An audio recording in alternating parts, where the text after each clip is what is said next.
My name is Randy Bigley. Joining me on the podcast is Josh Dyer. He's the director of the Crawford Park District. Good morning, Josh. Good morning, Randy. Thanks for having me in. Oh, great. Hey, it's a great time of year. I mean, we're getting springtime, but you guys do stuff year round. It doesn't matter, but right. Springtime's a good time for you guys, right? It is. I mean, yeah, like you said, we are doing things year round, but yeah, springtime is pretty special for the staff.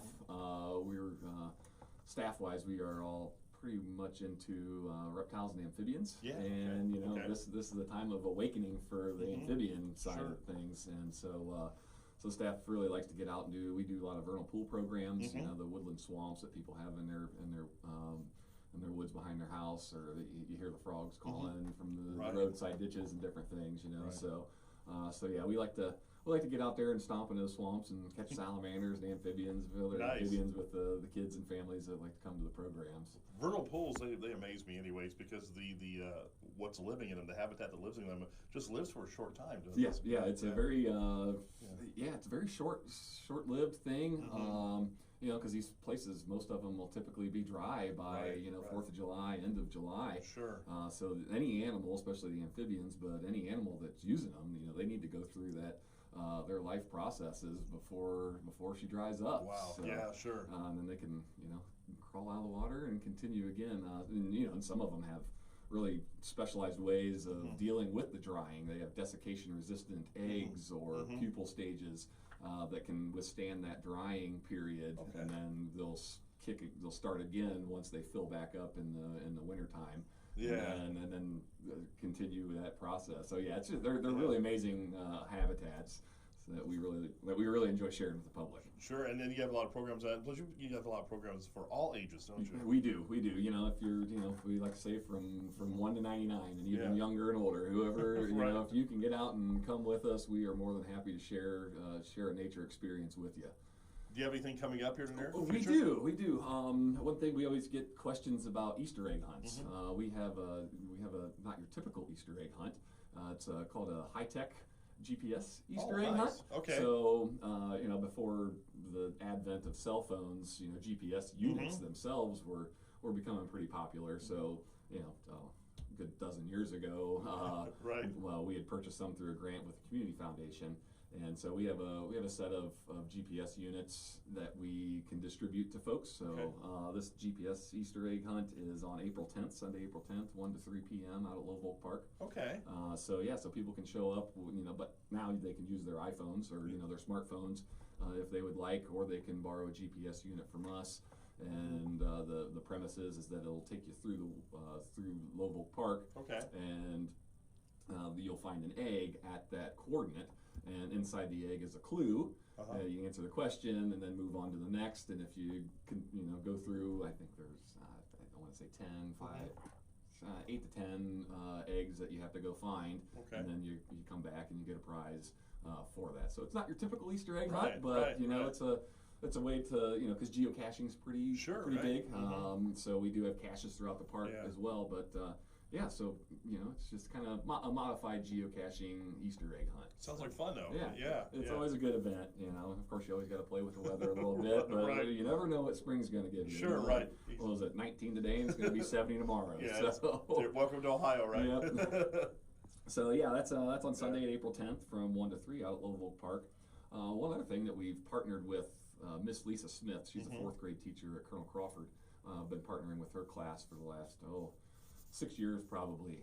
She started doing a recycled craft project. Okay. And so she encourages her kids to take everyday items that you're going to throw out and turn it into something. So just repurposing basically something. And so and she always does it around Earth Day, and I found out about it, like I said, about 6 years ago, and I said, hey, would your kids be willing to display them during that week and the week after for just to kind of show people, here's what you can possibly do with some of your stuff you think you might just throw away, or take the recycling center. So starting Saturday, April 23rd through Saturday, May 7th, we're going to be displaying her class's recycled projects at the Nature Center. So we've had some really neat ones over the years.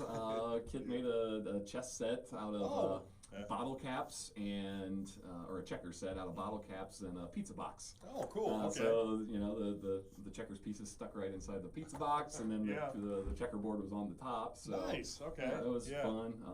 My daughter, I'm into Coleman lanterns, so I had an old junk lantern that was all cracked. I wasn't able to get it back to life, so she turned it into a bird feeder. Oh, so wow, nice. It's just it's a fun to see what kind of ideas the kids come up with. Yeah, and so it's really cool. So, but we like partnering with her students as well. So very cool. Yeah.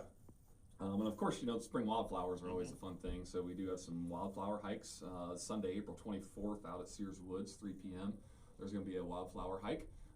These spring, what we call ephemerals, kind of similar to the discussion on the amphibians and the vernal pool life. These early spring wildflowers, they need to get out, you know, capture that sunlight while they can before the forest actually leaves out. And then, you know, so these plants are really short-lived, you know, for like bloodroot. It's it flowers for a matter of just 3 days, and it's done. Yeah. You know, the petals start dropping off once it gets pollinated. But you know, so not only is it awesome to look at these spring ephemerals, but you know, they serve a very vital part in the ecological scheme in that we do. You know, everybody gives honeybees all the pollinator credit. Well, out in the forest there are myriads of other types of bees, from mason bees, you know, leafcutter bees, these bees that emerge. I mean, they're probably out today in this, even though it's a little chilly. You know, once it warms up this afternoon, they're going to be out looking for some type of pollen source or nectar source or sap source. You know, they'll even go to sap, so that they can, you know. Then they're solitary bees. Most of them are solitary. And you know, they'll be done about the time that the spring wildflowers are done, and then they go back into their what they call diapause with insects, and they're waiting until next spring when it warms up. So these early spring wildflowers, not only are they aesthetically pleasing, but they're ecologically important as well. So, but that's Sunday, April 24th. You can learn all about our spring wildflowers. You know, Warren, Warren Uxley's leading that hike, and you mentioned, you know, for the old and young. Warren typically is more of an adult-oriented program, but the next program that we have after that is Thursday, April 28th. Abby Diamasi, she's going to be doing Little Explorers and talking about birds. So she's got a little one right now. He's kind of out of that infant stage. She used to call it infant explorers, but it's kind of morphed into 0 to 5 year olds. So, but she's been having those now once a month for the last year and a half since she's had her little one. So, but they'll be doing all things related to birds, you know. And the idea is that these kids are engaging, learning about nature, but also working on fine motor skills, gross motor skills, you know, touch, comparison, you know, just general basics that kids can pick up, you know, when we're helping to facilitate that development. So it wouldn't be a spring without a bird walk either. Yeah, right. So Saturday, April 30th, out at Sears, there will be a bird walk. Our new land manager, Kyle Bailey, he's also a pretty good naturalist as well. So he'll be leading a bird walk out at Sears at 8. So you know, catching these early migrant birds that are coming through, from tanagers, gnatcatchers, some early vireos and warblers, just a whole host of birds that are starting to come through at the end of April, and migration's really kicking in. So, but it's, you know, we got all kinds of things. I got a whole list here. I just want to hit some highlights. One other big one that we're going to have coming up is our bird banding and Pancakes in the Park. Okay. It's always held on the second Saturday of May. So this year it's May 14th. Good friend of mine, former professor at college, Bob Placer, he comes up, and we have what's called mist nets. It's almost think of something that people might put on their fruit trees to keep birds out. Sure. Well, these are the capture birds. So they fly in. They can't quite see them, so they fly in, get caught in the pocket of the net, and then we check the nets periodically, retrieve the birds, take them back to the nature center, take some data from them. Bob puts a little ankle bracelet on them. It's got a special 9-digit number, and send them on their merry way. So we've had some pretty good success over the years. We're up to 400 birds that we've captured at Love Oak Park over the years, and had quite a few recaptures. One of them was 6 years old. Wow. You think of these tiny little birds that hardly weigh more than, you know, a quarter in your hand, and they just keep on keep on ticking. You know, Yeah, it's just amazing. sure. Especially, you know, to think how some of our resident birds Yeah. survive in the wintertime. You know, a little Right. chickadee is just Right, tiny, yeah. but yet they're resilient enough and adapted enough that Yeah. they can survive these cold nights. And it's just birds are really, that's another forte of ours too. You know, we Yeah. love birds. I love birds. Mhm. Nothing better this year than when you wake up in the morning, hear the birds singing in the morning. Yep. You know spring is on its way. Spring is around the corner. Yeah. But yeah, so Saturday we start banding at 7, but then we Okay. also have a pancake breakfast. Okay. Kind of a it used to be before we got our levy. You know, it was one of our bigger fundraisers for the year. But now it's more, you know, not. It does help raise some funds that we haven't quite decided what we're going to target those funds towards. But yeah, it's a great chance for park supporters to come out. Sure. You know, just talk and you know, Yeah. enjoy the goodness of the park district. Sure, For a right. morning of pancakes and ham. So and we have real maple syrup. in Nice, there. So okay. real maple syrup. We do have the fake stuff for Yeah, those that right. you know. There's some people that, oddly enough, don't like Wow. real maple syrup. Who wouldn't like real maple syrup? There are people out there. They Yeah. are out there. Yeah. And not knocking them. I grew up on it. And I mean, Right. anytime I go to the Rotary Pancake Breakfast or another pancake breakfast, I always take my own maple syrup. Right, there you I go. always have my own jug. So, but yeah, that's May 14th. So that's always a fun morning. Yeah, So you sure. can get some pancakes and see a bird. Yeah, nice. You know, nothing better than a bird in the hand's better than two in the bush. There you go, right, exactly. Right. So. Yeah, so all kinds of things coming up. And you know, what I'd like to highlight too. You know, last Go ahead. fall we did open up our sixth property that has trails in it, the Sandusky Headwaters Preserve. Okay. It's located right across the road, pretty much from Love Oak Park out on Mhm. 598. It's a 38-acre preserve, and it was highlighted by what's referred to as I'm getting my acronyms confused here. H2ohio. Okay. Governor DeWine initiated a program called the H2ohio Fund, which the legislation passed, and the goal is to reduce nutrient loading within Lake Erie, which then in turn helps with the harmful algal blooms that are devastating to not just the ecosystem, but also the tourism. Right. You know, the ecotourism that goes on up there at the lake. So, Sure. so reducing the nutrient loading that goes into Lake Erie is the main goal of this. So the EPA is involved, the ODA is involved, and also the ODNR. Our grant was through ODNR, and their focus is to put wetlands on the landscape. And Okay. so we were one of the first 24 projects of the H2ohio program to be funded. And so we got put in about 2 acres worth of wetlands, and got a nice boardwalk that goes across some of the wet meadow area. And you know, I mean, it's if you build it, they will come. I mean, Sure. we had built that wetland, it just finished up about a year ago. And a month later, we had toads in there laying eggs. We had other frogs in there. We had dragonflies. Wow, yeah, nice. We had migrating swallows. I mean, it was unbelievable, Randy, that the amount of swallows that stopped by on, I think it was May 5th. I mean, there were hundreds, if not thousands, of these swallows Wow. dipping and diving and swooping over top of the water. Yeah. You know, we can't. These tiny little fly species. I mean, there's so many out there, but you couldn't see them, but you knew that's what they were doing. They were flying back and across that water, catching those emerging insects out of that water. It was. So yeah, if you build it, they will come. Sure, so, right. So if you haven't been out to Sandusky Headwaters Preserve yet, it's definitely a new destination people need to put on their hiking list for Crawford County. Nice. So. How many properties do you guys have? Now we do have 6 that we have hiking trails in. So of course Love Oak is our flagship headquarters out there in Leesville, and then with the new one, Sandusky Headwaters Preserve. Heckert Nature Preserve is on 19 between Bucyrus and Galleon, just about halfway. So it's a nice 43-acre property. Unger Park is on the west side of Bucyrus and it butts to Allmiller. Okay. So. And currently with that, we're working with the Crawford Partnership, Erin Stein. She's been integral in helping get this grant going. We got a NatureWorks grant to do a multi-use trail at Unger Park.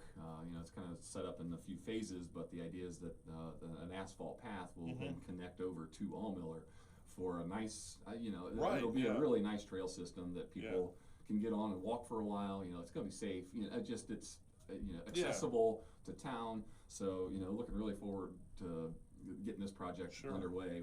The grant's going, and you know, we're just working on some contracting things. Hopefully, we'll be digging some dirt by the end in the summer and the fall. Nice. Look forward to that then, right? Yeah, yeah, definitely looking Right. forward to that. But one thing, we've come to a point in the Park District history where 10 years ago, voters passed a levy. We were into some budget cuts from the state level. We do get a little bit of state funding through local government funds, but those were getting cut in half, and our budget was going to get severely, drastically cut. So it was time, and so we put a levy before the voters back in 2012 March, and it passed. Yeah. So for the last 10 years, we've been providing some great services for the county. Our naturalist staff, and myself included, we visit every public school in the county, most of the private schools in the county as well. Have a naturalist going into their building probably at least once a month. Okay. To provide some programming. Typically from preschool to 4th and 5th grade is our wheelhouse, but we do junior high. I work with the Colonel Crawford FFA, so getting into the schools is one of the major thrusts. If we want people to be aware of nature, it needs to start at a young age too, and get these kids excited, aware, so that they can appreciate then what is out there, what's in their backyard. And then our goal as an environmental educator is that then in turn that awareness and appreciation will then turn into action. As they get older, they'll see something, they'll see an issue, and want to help with that, regardless of what it is, whether it's the residential area that's coming in to take out a wetland, or just like I said, myriad of potential issues that they would hopefully be concerned about and take action, positive environmental action in the future. So, but that's our bread and butter, is the getting into the schools, and many teachers really appreciate the complementary curricula that we provide to what they're teaching their kids. We've got the tools, we've got the knowledge to help with that. Teachers can only know so much. They've got their own fortes as well. So having some nature experts locally to help with some of those environmental concepts is definitely a plus for the educators, and they really appreciate us getting in there to, like I said, complement what they're doing in their curriculum. So, so we serve close to 20,000 program participants. Not just through our public programming, but also through our outreach that we take to the schools, scout groups, DD groups, civic groups, libraries. We do programs for anybody, and without this funding, that programming is going to cease. Right, sure. That programming will cease. Our nature center is widely used. We get close to 20,000 on any given year that come through the doors at the nature center. So we are getting a lot of traffic. During the pandemic, it was even more relevant to people. When they couldn't go anywhere. I'd leave the nature center. We still had to work. We were actually we were in the middle of an audit at the day. I got to go to work and get this audit done. Sure, right. We had to keep the building closed, but our parks were open, and I'd leave the nature center, the Louisville Park here, and there'd be 20 cars in the parking lot, 30 cars in the parking lot. So people really understood that this is important. This is important to them. And our hope is that that's going to carry on here on May 3rd. Well, hopefully May 3rd, with this levy renewal. So our levy is up for renewal this coming primary. So it's just some basic facts. It's a 0.4 mil, another 10-year levy. The $100,000 home, it would cost you $12.60. Yeah. So depending on where you get your pizza from, the cost of a pizza for a year, a $100,000 home. So not a huge expense for our homeowners in the county. I think we've more than proven that we are a very valuable asset to the community through the programming and the properties that we have for the folks in the county. And we've got properties. Everybody thinks of Louisville Park, Louisville Park. Oh, you work for Louisville Park? No, I don't work for Louisville Park. I work for the Crawford Park District. Sure. And wherever you are in the county, I can bet that there is a property that is fairly close to you that you can walk and take a hike. Just get out and enjoy nature. We've got Sears Woods on the west side of the county. We've got Dahmer Savannah, which is a very ecologically important piece of dirt, not just for Crawford County and Ohio, but the Midwest in general. And it's never been plowed. Right, I mean, yeah. it has never been plowed. Think of an area that has never been plowed. Wow, that's unusual. It is. So, it hosts endangered and threatened plant animal species. So, we're not just getting people out to enjoy nature, we're also preserving various, important ecological aspects of our environment. Do you have a website, Josh? We do have a website, crawfordpd.org. You can find our information, all our programming information, the levy information. If you're interested in a sign, we've got plenty of signs. Yeah. So, contact the Nature Center. We're also on Facebook. Like us on Facebook. We do try to keep our social media up to speed. So, you can message us. People, everybody has access to it. Yeah. So somebody will get back to you with any questions. But support for the community is very important. I think, like I said, we've had that, and I know people are going to see that. Hey, we need this park district in the community. All right, Josh. Well, thank you so much for coming in today. Hey, thanks, Randy. I appreciate it. I'm sure we'll have you in again here pretty soon. Hey, I enjoy getting in here. So. All right, thank you. Thanks, Randy. Josh, do me a favor.